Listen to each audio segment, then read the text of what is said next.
नाच गीत है, ये दर्द भी है और दर्द भरा नाच गीत भी है। ये रंजना देहाती लोकगीत चैनल पे स्वागत है आप सभी का।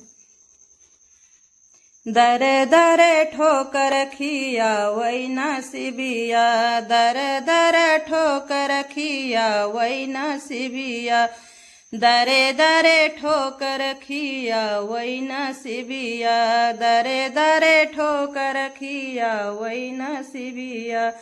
पहली विपतिया सीता पे आई, पहली विपतिया सीता पे आई, पहली विपतिया सीता पे आई, सीता हरण करा वही नसीबिया, सीता हरण करा वही नसीबिया, सीता हरण करा वही नसीबिया। दरे दरे ठोकर खिया वही नसीबिया, दरे दरे ठोकर खिया वही नसीबिया, दरे दरे ठोकर खिया वही नसीबिया। दूसरी विपतिया लंका पे आई, दूसरी विपतिया लंका पे आई, दूसरी विपतिया लंका पे आई, सोने का लंका जला वही नसीबिया, सोने का लंका जला वही नसीबिया, सोने का लंका जला वही नसीबिया, सोने का लंका जला वही नसीबिया। दरे दरे ठोकर खिया वही नसीबिया, दरे दरे ठोकर खिया वही नसीबिया, दरे दरे ठोकर खिया वही नसीबिया।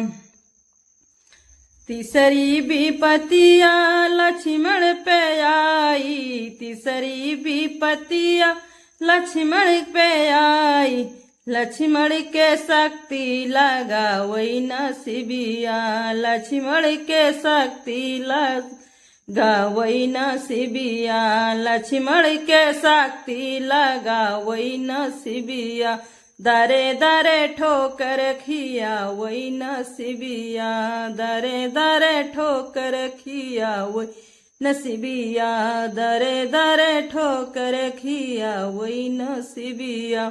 चौथी विपतिया द्रौपदी पे आई, चौथी विपतिया द्रौपदी पे आई, चौथी विपतिया द्रौपदी पे आई, चीर हरणवा करा वही नसीबिया, चीर हरणवा करा वही नसीबिया, चीर हरणवा करा वही नसीबिया, चीर हरणवा करा वही नसीबिया।